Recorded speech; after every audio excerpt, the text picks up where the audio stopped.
It seems to be quite a vindictive bash the rich policy. Now, I think if the question were phrased rather differently, if you impose a wealth tax, lots of billionaires leave, would you therefore yourself be willing to pay more tax to fill the hole that is left? We've now got to this ridiculous position where the OBR has become rather like the video assistant referee, VAR. When the budget comes in November, Rachel Reeves has got a black hole in the public finances she's got to fill worth tens of billions of pounds. She's going to blame Brexit for that, but is she right to do so? Hello and welcome to Reality Check. Less spin, more stats.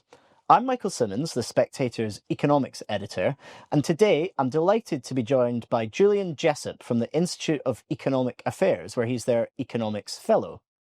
Hi, Julian. Thanks for joining Reality Check. As we lead up to the budget, Rachel Reeves has this black hole, multi-billion-pound hole in the public finances that she's got to fill because of a downgrade to productivity. This idea that the economy has underperformed compared to what the OBR had thought it would have over the past few years. And her pretty clear strategy seems to be that she's going to blame Brexit. She's going to say Brexit has made us all poorer. She's right, isn't she? Well, I don't think she is in this context. I mean, I think it is fair to say that the economy has grown more slowly than it would otherwise have done because of Brexit. So, the increase in trade frictions with the rest of Europe, the impact of Brexit uncertainty on investment. So I think it's fair to say the economy has grown weaker. But what matters here is how this compares to what the OBR was already expecting. So the Office for Budget Responsibility had already factored in a 4% decline in productivity over the longer term as a result of Brexit. So in order for that to justify a further downgrade of the productivity numbers now, you'd have to argue that the impact of Brexit was worse than the OBR had anticipated. And frankly, I don't really see the evidence for that. So yes, trade has been a little bit weaker, particularly trade in goods, but overall trade has held up much better than most people expected. Even investment after the initial hit in the wake of the vote to leave has recovered quite strongly. So I simply don't think she can point to Brexit as a key explanation for the downgrade of productivity, though even I would accept it probably has played some part in the weak growth since 2016. But it's not just goods though, is it? I mean, what about car production figures or the fact that we've got really high food inflation? Can Brexit not be blamed for that? Well, it's a question of degree. I mean, Brexit has impacted the economy in lots of different ways, mostly negative, but some already positive. But if you look at those two examples you've given, I think Brexit has played a relatively small part. So if we take car production in particular, yes, it has weakened quite sharply since about 2016. But that's true across most of the developed world. I mean, you can see something very similar happening in Germany as well, which you can attribute to things like the transition to electric vehicles and higher energy prices. There's not obviously a big Brexit impact in there as well. Similar point applies to food price inflation. Actually, in aggregate, food prices have risen by pretty much the same amount over the last few years as they have in the European Union. The key drivers there are clearly the fallout from Russia's full-scale invasion of Ukraine, the knock-on effect that had on commodity prices, not just agricultural commodities, but also energy costs. And more recently, the only real reason why food price inflation has been a bit higher in the UK than in Europe is the pass-through of higher labour costs as a result of Rachel Reeves' own first budget. So I'm not one of these people who denies that Brexit has had any negative effects on the economy, but these effects have been relatively small, mostly less than feared. And I think in many cases also they're likely to be temporary. So if the vote had gone, 52-48 the other way, it's very possible we'd still be in this position. You think she would still have a gap to fill to meet her fiscal rules that would be in the tens of billions? Oh, absolutely. I'm tempted to say let's wait anyway until we know what the OBR actually says. Yeah. I mean, will they actually attribute this to Brexit or not? But I know we can't do that because Rachel Reeves is already talking about Brexit being a big factor. But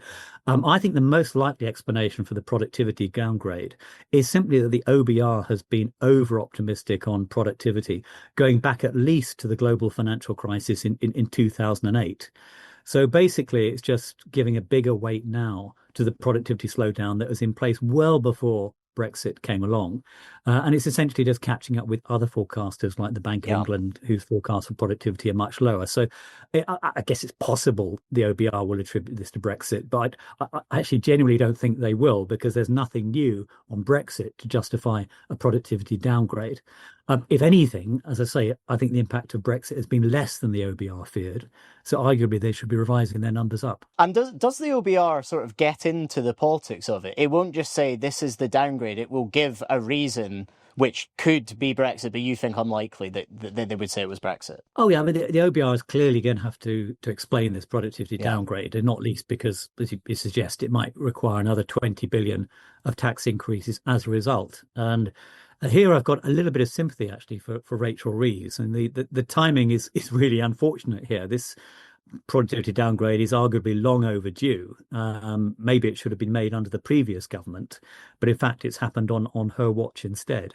That said, of course, I still think it's significant that we're more than a year into the Labour government here, and the OBR hasn't yet decided that they've done enough to raise the outlook for productivity in the future. So it's not just the legacy that she inherited, but also the fact that she herself so far seems to have done very little to turn that around. Sure.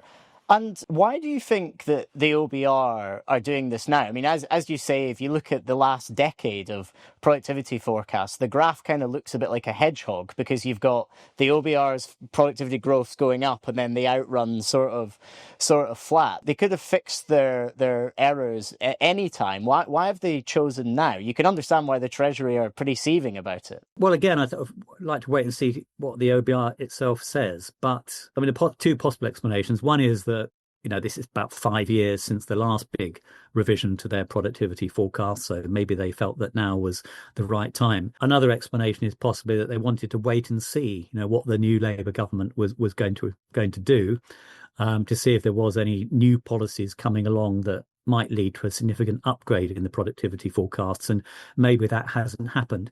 One important caveat, though, the 0.3% downgrade that people are talking about now is what's called the pre-measures forecast. So this is before anything new that will be announced in the budget or that has happened since the spring statement. So it's still possible that 0.3% productivity downgrade will be revised to a smaller downgrade. And I think that's maybe an example here of expectations management. Sure. The talk of a 0.3% downgrade is clearly not coming from the OBR, who are still obeying budget purdah and keeping quiet about these sorts of things. It's coming from Treasury officials and also from Rachel Reeves. So it's possible that they're paving the ground for that productivity downgrade actually to be a bit smaller than feared on the day, because the OBR scores some more of the things that have been announced in the budget and over the last few months, such as planning reforms. Do you think this pitch rolling might be happening on tax as well? I mean, Prime Minister's questions this week, the Prime Minister essentially ditched the manifesto commitment not to raise the big three taxes. And there was a story recently in The Guardian that perhaps we're going to see a 2p increase on income tax. Could that just be pitch rolling as well? I mean, are they going to say taxes are going to go up, and then on budget day we find out that actually income tax stays where it is? Well, it wouldn't surprise me. I mean, so far, Treasury officials or Treasury special advisors seem to have leaked every single possible measure that you can think of. So I think I've heard everything. And even in some cases, I've heard contradictory things. So I've heard that the VAT threshold for small businesses is going to be raised, but also that it's going to be abolished. So there's clearly a lot of kite flying going on, which I personally think is very damaging. It obviously increases uncertainty for businesses and also for households. So we're hearing lots of stories of people, adjusting their tax affairs or selling or not selling their house on the basis of budget speculation, which I think is seriously damaging. So I would much prefer the Treasury to say an awful lot less than it is doing now, so that we don't get all these rumours flying around and people simply not knowing what to do. And do you think that's contributing to, you mentioned housing briefly there. I mean, the London housing market, which has had its problems for years, seems to have come to a complete standstill. How much on that would you attribute to sort of the uncertainty that these budget leaks are creating? A great deal. And it's not just the housing market that is stalling as a result of this. If you look at, most sectors of the economy, and not just housing, but construction, we look at things like, retail Hiring in particular, companies are reluctant to take on workers because they don't know what's going to be in the budget. I mean, pretty much across the whole swathe of the private sector, there's no doubt that the additional uncertainty created by budget speculation is holding back activity. Yeah. I'm going back to what seems to be the core issue of this budget, the productivity downgrade. Even if she's wrong to blame Brexit, do you think the argument would stick that, look, actually, this is not a change to the future forecast. This is saying things before you were Chancellor, before Labour were in office, were actually worse than they thought. Do you think that can land in a way that she can say, look, this is the Tories that have got us into this mess, not me? Well, she's certainly going to try and do that. And obviously, if she does raise particularly the basic rate of income tax, that has to be the line that she leads with. But I still think it's going to be a difficult story to tell, not least because we're talking here about the productivity forecast. We're not saying that the OBR has thought that productivity has been different in the past. It's basically saying that it expects the bad performance that we knew about already to continue. Okay. And it's difficult to see how the Chancellor isn't responsible for that. We don't now have a Labour government, and the OBR effectively would be saying, well, productivity has been weak, but you lot are not going to improve it. And you think then she gets into maybe a bit of a dangerous game, because even if she persuades the OBR to blame the impacts of Brexit or the pandemic, she couldn't at the same time get them to ignore things like the Employment Rights Bill or the tax raid on national insurance. Yes, I think that's exactly right. I mean, first of all, in terms of blaming Brexit, by the way, I think she's been quite careful not to blame Brexit itself, but the way it was done. So the way in which we left the European Union, saying it was a botched Brexit. But even then, that carries risks, because if it was a botched Brexit, then surely the OBR should be giving more credit now for the things that she claims to have done to improve the relationships with the European Union. So the slightly better trade deal that we're likely to have with the European Union when that fully goes through, or the new trade deals that we're doing with the US and India and others. So arguably, if the issue is how Brexit was done, then she can't really claim any credit if the OBR doesn't then say, well, you've made that deal a little bit better. And then on the more general issues of other things that she is doing, I think objectively, if the OBR looks at things like the Employment Rights Bill, it has to conclude that it's a net negative for things like labour supply and for productive potential. And I say that partly because that's what most objective observers looking at this are saying. So even the IMF, for example, was warning that the Employment Rights Bill might backfire, particularly through its impact on younger and other potentially more vulnerable workers. So if she's going to say that the OBR is scoring some things negatively, which were decisions made by her predecessors, then she can't really complain when the OBR then scores negatively some of the things that she herself or her government is pushing through. And if there has been a small impact of Brexit on the economy, is there more she can do to have a closer relationship, even than this being discussed now, that would bring an economic win? Well, this is really difficult, because if you simply think of Brexit as purely a change in policy that means we have higher trade barriers with Europe, then even I would accept that that's clearly going to be negative. But Brexit is obviously far more than just trade with the European Union. It's about trade with the rest of the world, but it's also about how we run our economy, how we regulate things. For example, AI, which is potentially a big boost to the UK economy over the next 5, 10, 20 years. And I'm reasonably confident that we can regulate that better as an independent sovereign nation state, rather than copying whatever the European Union is going to do. So, yes, we could just talk about the trade aspects of Brexit, but I think it's a far, far bigger story than that. And in particular, if you're thinking just about the fiscal implications, had we remained in the European Union, we'd be continuing to make large annual payments to the European Union budget. Sure. And those payments are only likely to increase. As the European Union gets bigger, lets more countries in, as it gets more ambitious in terms of the range of things that it's trying to do. So if we look at purely the fiscal implications of leaving the European Union in terms of budget payments, then that's definitely been a Brexit benefit, avoiding those additional costs. And if we move back to the OBR and their scoring of the headroom, Surely this is a terrible way to run a country. I mean, every day there's a story that some OBR number has been recalculated, and then suddenly that totally changes the whole direction of the government because they've got to look for billions in income tax. That's not no way to run the country's finances, is it? No, it isn't. I mean, the analogy I use here is a football one. So the OBR is rather like the referee in a game of football. You can't blame him for the rules. The referee is simply doing whatever the rules suggest. But we've now got to this ridiculous position where the OBR has become rather like the video assistant referee, VAR. So we're making these, tiny judgments about whether a striker's toenail is marginally beyond a line or not, and therefore that he's offside.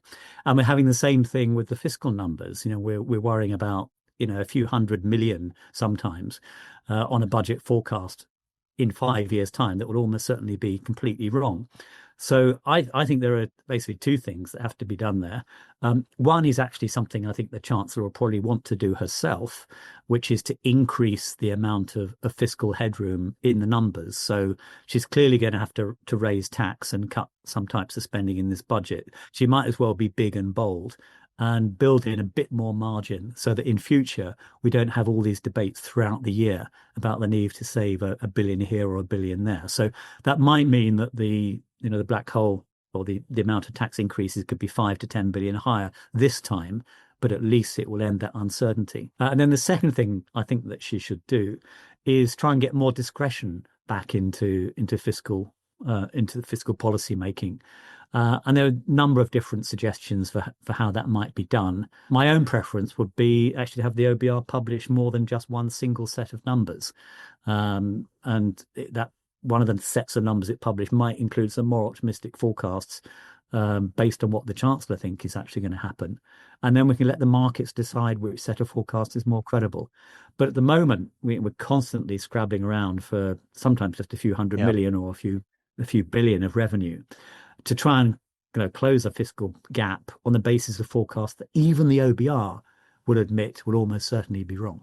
These forecasts can clearly be gamed. You can have spending cuts penciled into the fifth year of the forecast that you never actually have to make. What are the other sort of tricks and wheezes available to chancellors to make their OBR sums add up? Well, actually, it's increasingly getting hard to do that because the OBR itself, first of all, will tend to point that out. So the OBR has been quite critical over the last year or so of what successive governments have done in terms of presenting fiscal, public spending plans that nobody really believes. So that sort of limits the scope to fiddle the numbers. The markets, of course, are all over this as well. So the bond markets, the so-called bond market vigilantes, will spot these tricks. So if the only way that she's met her fiscal rules is by some obvious fiddling in year 4 or year 5 of the forecast, then I don't think that she can get away with that. From the market's point of view, by the way, I think they would much prefer any fiscal tightening to be done on the spending side rather than the tax side. Sure. Because ultimately it's the spending side that is the problem. It's the fact that they've lost control of spending.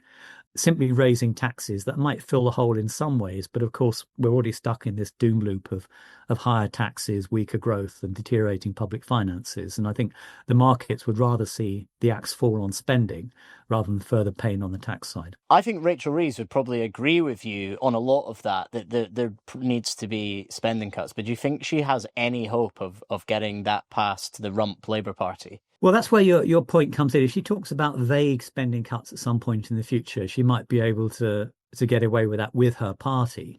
But unfortunately, the markets will probably see through that. So the politics is clearly the problem here, particularly with a even more left-wing deputy party leader than we had before. So it's clearly she has a limit there from within her own party. But also more generally, of course, the rise of the Greens and, the potentially your party picking up more votes from the left. She's constrained not only by what her MPs are willing to put up with, but also the broader political backdrop that, if this were to be a budget that cut spending significantly and didn't raise taxes enough on the so-called wealthy or on wealth, then Labour's party political polling will be even worse than it is now. Just finally, are you worried that the public doesn't to me anyway, doesn't seem interested in this message about the fiscal crisis we're in. 75% back a wealth tax.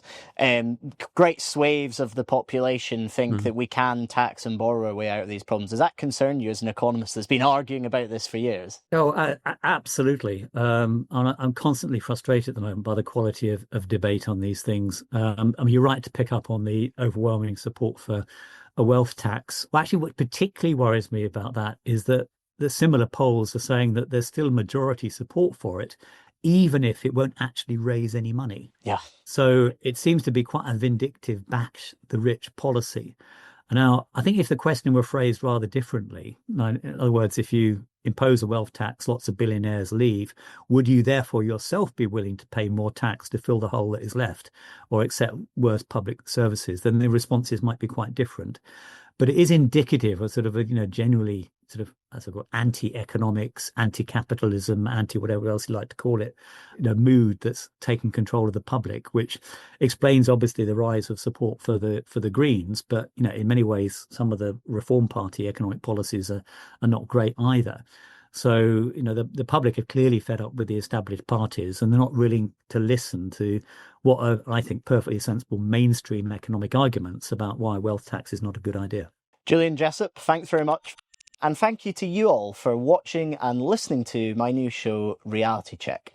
Now, if you've got any questions or topics you'd like us to delve into, then please get in touch. But also, we're not just on YouTube, we're not just in podcast format. You can get us on a newsletter too, which comes out every Friday. For all the information on that, just go to spectator.co.uk/reality-check. And don't forget to subscribe or follow wherever you're watching or listening, and tap the bell so you never miss an episode.